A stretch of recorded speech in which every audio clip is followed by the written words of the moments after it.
mois de novembre 2024. Une vidéo qui devrait être assez rapide quand même, puisque je vais vous présenter 7 livres. Je n'ai pas acheté que 7 livres en octobre 2024, j'en ai acheté 20. Mais il s'agit en fait du pack Plume Blanche 2025, avec 12 parutions, plus une cadeau, entre guillemets. C'était une sortie anniversaire pour les 30 ans de la maison d'édition, c'était Hameçon, chez Plume Blanche. C'était le pack 2025. Et ça, vous l'avez en vidéo, il y a une année en arrière. Je viens de vous faire le pack 2026, il y a 2 ou 3 vidéos. Donc, je vous invite à aller voir cette vidéo-là. Vous avez vraiment tout le résumé des romans, l'intérieur, quand est-ce qu'ils sortaient, toutes les informations. Je ne vais pas vous les représenter ici. Ça ne sert à rien. Et puis, c'était une vidéo qui durait assez longtemps.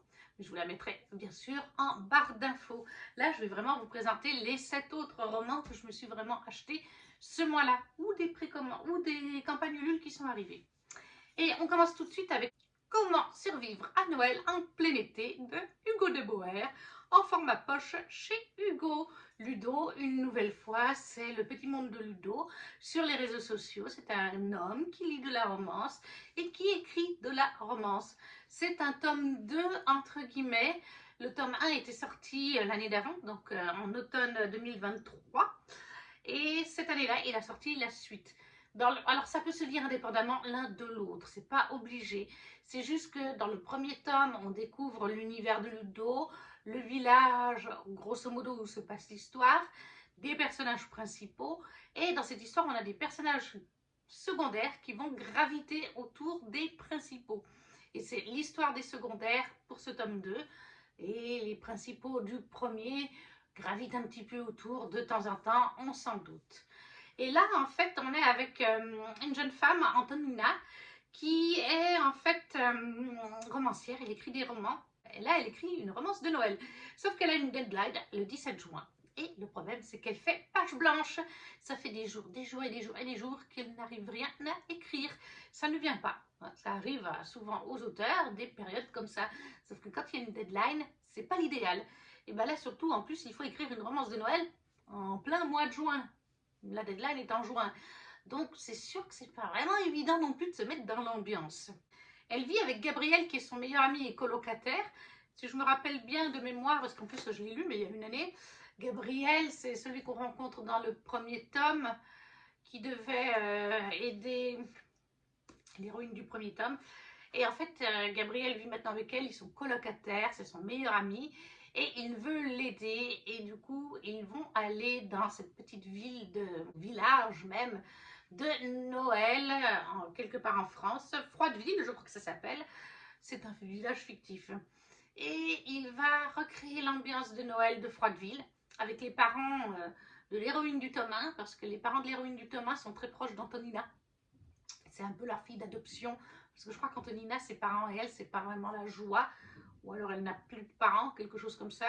Bref, elle est très proche des parents de l'héroïne du tome 1, donc ils vont jouer le jeu. Donc Antonina et Gabriel vont chez les parents de l'héroïne du tome 1, ça va être décoré pour Noël.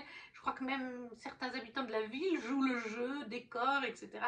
Et Gabriel essaye de faire des scènes de romance classiques qu'on voit dans les films ou dans les livres, de tourner ça à sa sauce, mais comme on est en plein été, il n'y a pas de neige, donc il essaye de trouver des substituts et tout ça. Ça tourne pas toujours très bien à ce qu'il pensait, mais est-ce qu'au final ça va aider Antonina ou pas? Ça, je ne vous le dirai pas. Le fait est que c'est une romance, et une romance entre guillemets de Noël, entre Gabriel, le meilleur ami, et Antonina, qui au début du roman vraiment ne voit vraiment pas Gabriel comme autre chose. Il me semble que Gabriel en pince pour elle. Par contre, lui c'est sûr, mais Antonina, elle le voyait que comme son meilleur ami, donc il y a du chemin à faire. C'était sympa, voilà. Mais après, on n'est pas dans un avis lecture, mais ça se lit tout seul. Une petite romance de Noël, en plein été, soit à lire en été, soit à lire à la période des fêtes. Donc, Ludo de Boer, Comment survivre à Noël en plein été, aux éditions Hugo, format poche. Et lui, il est lu, ça en fait déjà un de lu. Je m'étais aussi acheté la trilogie en version reliée de la romance presque parfaite d'une accro à Noël de Laura S. Wilde. Il est absolument magnifique. Alors par contre, l'intégrale, ça s'est un petit peu fait beaucoup la mêle. Voilà, c'était comme ça à la base. Voilà. C'est le reproche que je lui fais. Voilà, là aussi. Encore une fois, Hugo La dorure, la chatoyance. Voilà, voilà. Là, c'est illisible. Zoé Reynolds, elle s'est écrit. Mais là aussi, le résumé est illisible. Avec un très joli jaspage, par contre. L'édition est magnifique, hein, mais moi, payé du coup... Bon, ça va, il était à 20 € cette intégrale et il y a 3 tomes. Mais quand même, est-ce qu'on peut parler du fait qu'on a déjà allé à Onyx Farm cette année, que j'ai lu chez Hugo, qui se fait la malle au niveau du doré. Là, on a cette intégrale. Ça, c'est pas cool, par contre. Très jolie illustration de page de garde. Ça m'a trop fait craquer. Magnifique illustration. Sous la neige. Une autre illustration pour la fin. Et puis, je crois qu'on avait aussi... Et oui, on a des illustrations à la fin de chaque tome. Alors là, nous sommes dans une trilogie intégrale. Le tome 1, c'est la romance presque parfaite d'une accro à Noël. Le tome 2... Ah, vous avez une autre illustration en noir et blanc. Je crois que le tome 2, c'est le mariage d'une accro à Noël, presque parfait, quelque chose comme ça. Je vais quand même essayer de vous le trouver.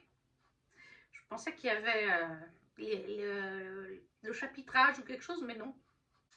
Donc oui, le mariage presque parfait d'une accro à Noël. Et le tome 3, c'est le bébé presque parfait d'une accro à Noël. Voilà, on va se dérouler sur 3 ans à peu près, une année par tome. On commence le premier Noël où en fait on suit Zoé. Zoé Reynolds qui est une grande fan, elle vit en Amérique, c'est une grande fan de Noël, toute sa famille est fan de Noël. Et elle a développé son commerce autour de Noël. Elle a créé sa propre entreprise qui maintenant fonctionne très bien. Elle a plein pas d'associés, mais de personnel sous sa direction, une assistante, tout ça.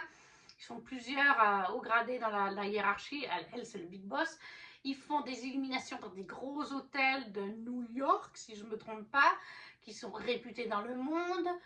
Les illuminations, les décorations, tout ça, hein. Ça, c'est pour la base du tome 1 et sa carrière va évoluer tout au fil des tomes. Et en fait, Zoé, cette année-là, il y a un reportage qui doit être fait dans la presse, dans un célèbre journal américain. Et on lui envoie du coup, on lui envoie Ethan, et je ne sais plus son nom de famille. Et comme tout est effacé derrière, je ne peux pas vous dire. Ethan, j'ai été chercher un intitulé de chapitre, parce que c'est toujours le double point de vue. Zoé, Ethan, pendant toute la trilogie. Et donc Ethan, il doit écrire un article sur Zoé et son entreprise. Alors à la base, c'est pas son domaine de prédilection, mais il espère avoir une promotion grâce à ça. Sauf que Ethan, on est à l'opposé, comme c'est souvent le cas dans les romances de Noël. Ethan ne supporte pas Noël. Il ne peut pas voir ça en peinture. Donc dès la rencontre avec Zoé, ça va pas être l'idéal, hein, elle qui est dans ce milieu, qui est gaga de tout ça. Et surtout, ils vont devoir passer du temps dans la ville où elle fête les fêtes de fin d'année, avec sa famille, ses parents et sa sœur et sa petite nièce, parce que c'est une mère célibataire, sa sœur. Et je crois d'ailleurs que dans le premier tome, la sœur vient de perdre sa maison qui a brûlé, il me semble. Donc il y a encore toute cette histoire par-dessus. Mais voilà, il doit accompagner Zoé quelques jours avant Noël pour se mettre dans l'ambiance des fêtes, comment Zoé perçoit ça, le village d'où elle a grandi, d'où lui est venue cette passion, parce que c'est un village qui fête Noël en grande pompe, la mairie, tout le monde, toutes les maisons sont décorées. Donc voilà, il va se retrouver là-dedans, lui qui est un peu un Grinch de Noël. Et ça, c'est vraiment la base du tome 1. Après, dans le tome 2, vous vous doutez, il y a le mariage, vous l'avez dans le titre. Dans le tome 3, il y a le bébé. C'est pas vraiment du coup un secret, vu que vous avez les titres à chaque début de roman. Voilà. Mais c'est tout mignon, c'est tout doux. Lui aussi, la trilogie a été lue l'année passée. Donc, gros coup de cœur pour la romance presque parfaite d'une accro à Noël de Laura S. Wilde, l'intégrale aux éditions Hugo New Romance. Très jolie édition, si ce n'est donc pour la dorure. Si vous l'achetez, que vous ne l'avez pas encore ou que vous l'avez dans votre bibliothèque sans avoir lu, je vous conseille de lui mettre du coup une fourre, comme ça se fait maintenant, que c'est très à la mode, les fourres en tissu, pour protéger un roman. Ensuite, j'ai reçu ma campagne de Ulule, de Echo, le tome 1 de Marianne LTR, je crois. Tout à fait. Le tome 1 s'appelle l'Onyx et lui aussi, il est lu. Ce relié, vous ne pouvez pas le retrouver. C'était une exclusivité de la campagne Ulule. Maintenant, il existe en librairie, en brochet ou sur les salons littéraires que Imeris Édition fait. Je crois qu'ils n'en ont plus ou pratiquement plus.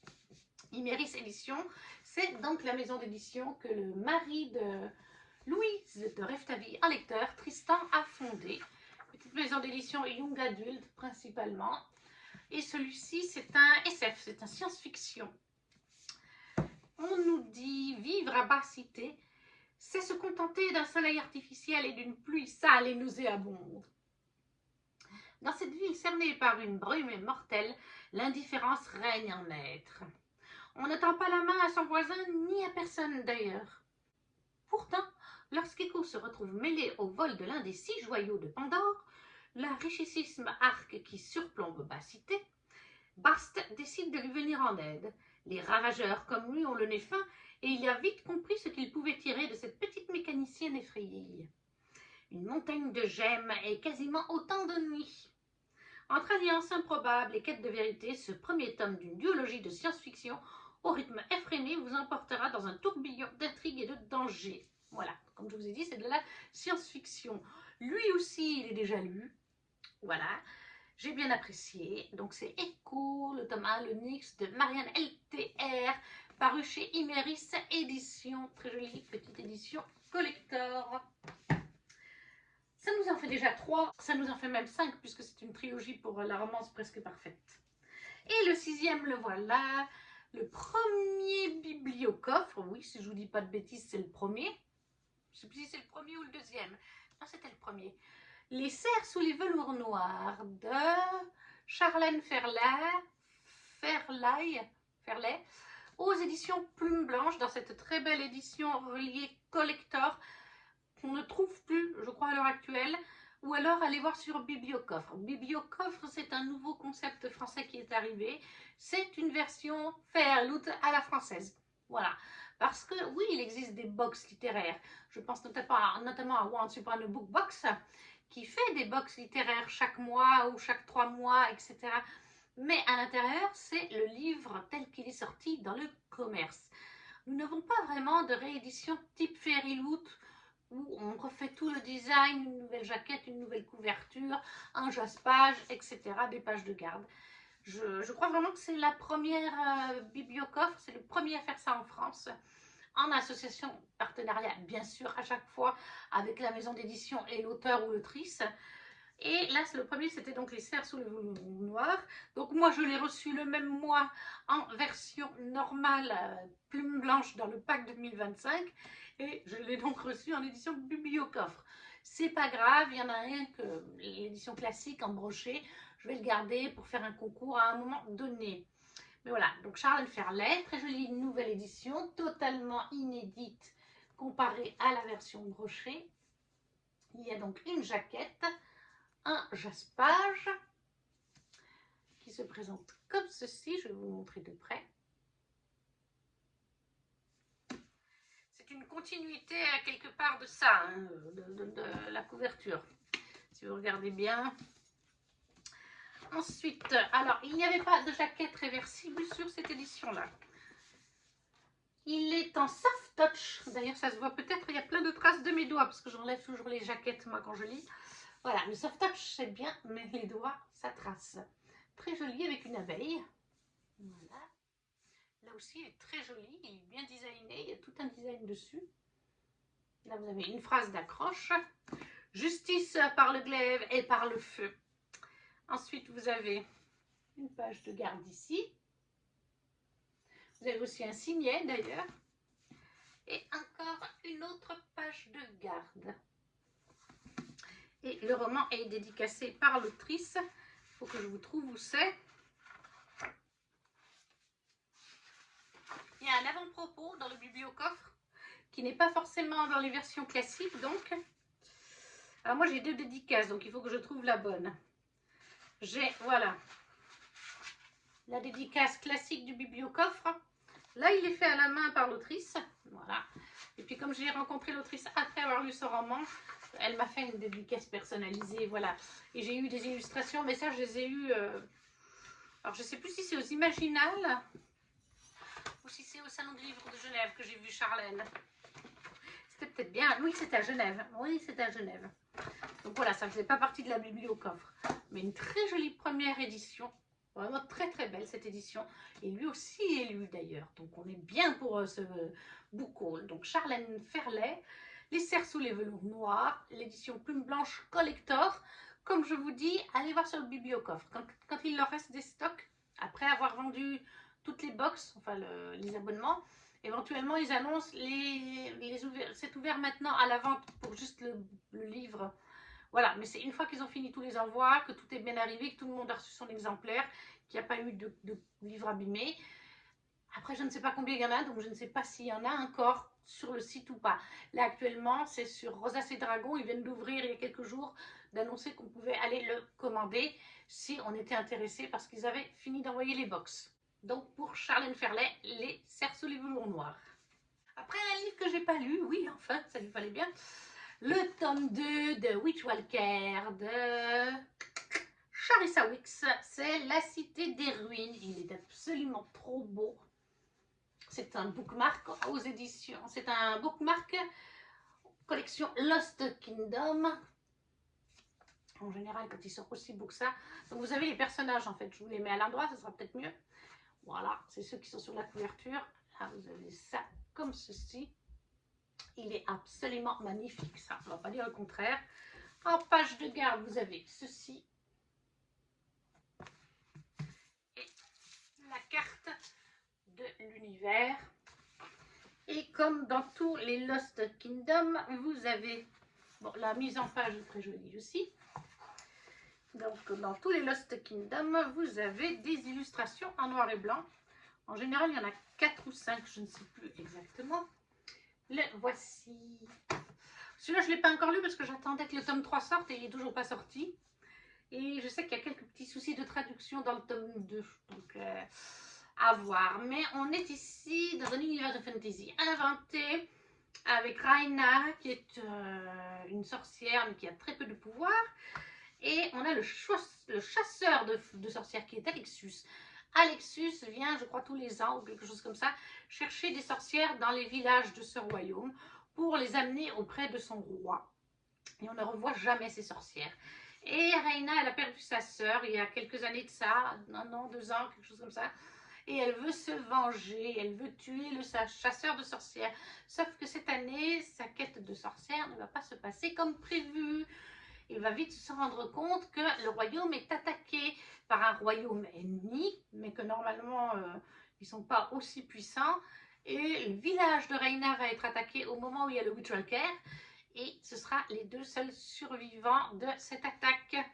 Et du coup, Alexus va lui expliquer, ben voilà, ça, ils viennent de tel royaume, voilà, ils veulent du coup s'en prendre au roi.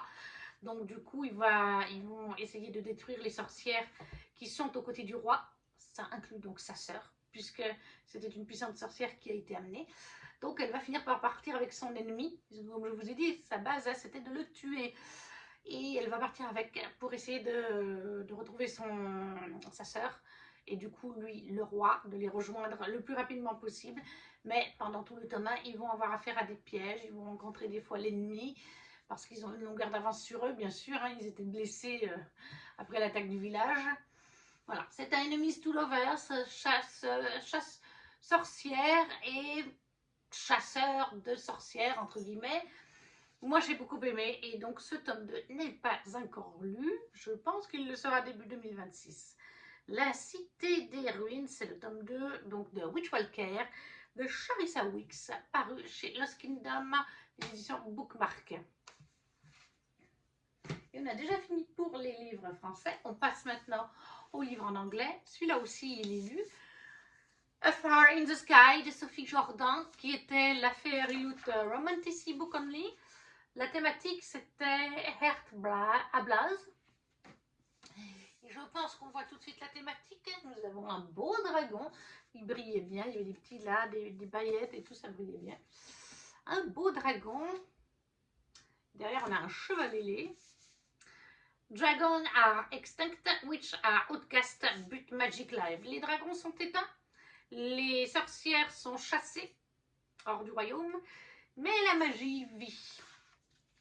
L'intérieur, alors, dessous, vous avez une jaquette réversible.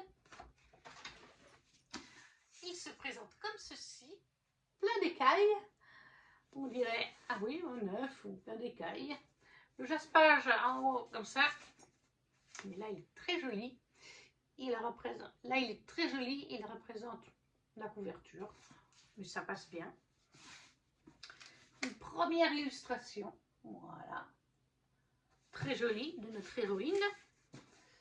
Et son Love Interest.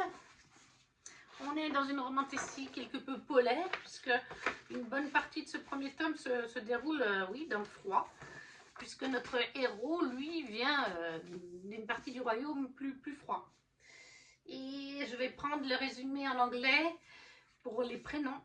Dans les mots-clés, on nous dit découverte de soi, royauté, dragon, magie, fantaisie et érotisme. Il y a un petit peu de scène de sexe. Alors, si je me rappelle bien d'après le résumé, notre héros, lui, s'appelle Fel.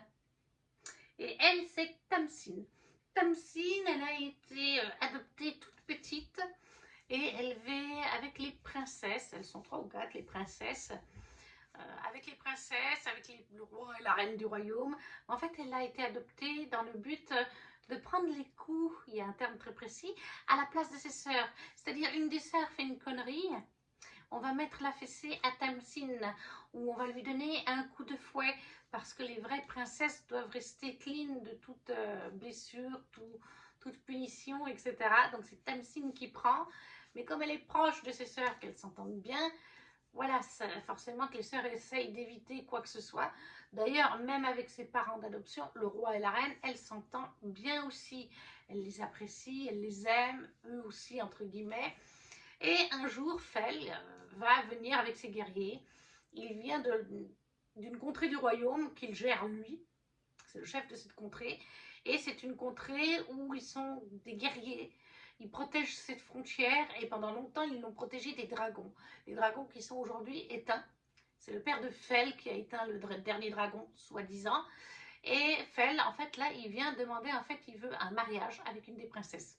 Voilà, il estime, et il a tout à fait raison, qu'il a le droit à un meilleur poste, qu'il a le droit à une place au conseil, parce que lui est le chef d'une région et qu'il n'a pas de place au conseil, et que c'est ses guerriers et lui qui protègent le royaume quand il y a encore des intrusions guerrières ou de créatures, etc.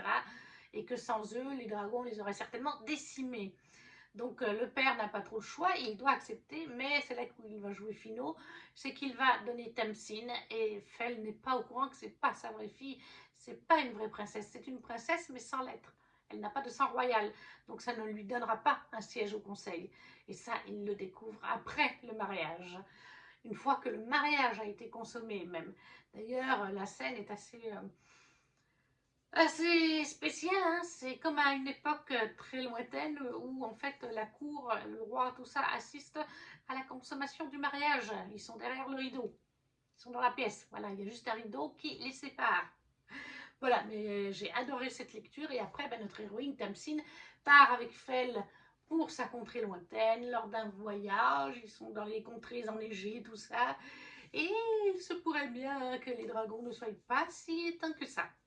Voilà, je ne vais pas en dire plus, mais j'ai beaucoup aimé cette interprétation de dragon que j'ai trouvée différente de ce que j'avais lu jusqu'à ce moment-là. Donc, A Far in the Sky de Sophie Jordan, c'est un tome 1. Le tome 2 est en précommande actuellement sur le site de Fairyloot. Moi, c'est déjà fait puisque j'ai eu un coup de cœur dessus. Mais revoici cette édition. Et le dernier roman, c'est la box Young Adult, c'est For She His Wrath de Emily Varga, qui est très sympathique aussi. J'aime beaucoup ses tons. Il n'est pas lu. Voilà. On ne peut pas tout lire. Hein. Bon, au niveau jaspage, là, il n'y a rien. Par contre, là, il est sublime. Au niveau jaspage, là, il est sublime. Et la petite anecdote, c'est que là, je le cherchais sur le site de Booknote pour pouvoir vous lire les mots-clés, éventuellement un tout petit peu du résumé, et je ne le trouvais pas. Et quand je ne trouve pas un titre en anglais, ça veut dire qu'il est peut-être sorti en VF sous un autre titre. Et en effet, il vient de sortir en français. Ils ont mis une année pile poil puisqu'on est en novembre.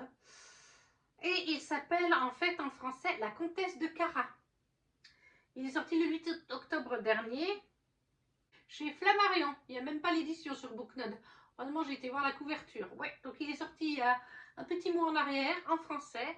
Ça s'appelle donc La Comtesse de Cara. Pour ce tome-là, pour ce livre-là. Je ne sais pas si c'est un one-shot ou pas. Et on nous dit dans les mots-clés réécriture, young adult fantasy. Ça ne va pas nous aider. Par contre, l'avantage, c'est que comme il existe en français, je vais pouvoir vous lire le résumé. Je vais finir de vous le montrer quand même. Et voilà. En général, quand je vais sur Booknode et que je ne trouve pas le titre VO que je suis en train de chercher, c'est qu'il y a de force de sens que ce soit sorti en français depuis et que ce soit traduit en français. C'est dommage parce que Booknode, on ne trouve pas en français une fois que ça a été traduit. On ne trouve plus le titre. Alors que sur Livre Addict, je cherche For She Is Right et je le trouve. Et entre parenthèses, je trouve le titre VF. Ça, Booknode devrait faire quelque chose parce qu'on est beaucoup à lire en anglais. Donc on ne connaît pas forcément le titre français. Bon, après, on peut chercher le nom de l'autrice. Mais voilà, dessous, il se présente comme ceci. J'aime aussi beaucoup les couleurs. Là, de le revoir, oui, ça me donne très très envie de le lire. J'ai l'impression que ça va être oriental. Ah oui, totalement. J'avais oublié. C'est bien, je redécouvre mes livres une année après. Ça fait très très oriental quand même. Hein. Je pense que, ah oui, oui, ce genre d'épée, de dague, c'est pas par chez nous, c'est plutôt en Orient. Hein. Donc, clairement oriental, ça me donne bien envie. Après, je pense que ce serait peut-être plus à lire en été. C'est des couleurs chaudes, je trouve. Ça fait un peu été. Et donc, au niveau du résumé, on nous dit 364 jours. Dania compte chaque instant passé en prison pour un crime qu'elle n'a pas commis. Consumée par sa rage contre Mazin, celui qui l'a trahi, celui qu'elle a un jour aimé, la jeune femme n'a qu'une idée en tête, assouvir sa vengeance. Même s'il faut pour cela retrouver un trésor magique volé, affronter une course sans pitié, ainsi que son ancien amour. Voilà. C'est assez vague, on nous dirait écriture de conte, mais on ne précise pas lequel. Alors, est-ce que l'édition Fairyloot nous le dirait? Je ne sais, non, ils n'en parlent pas.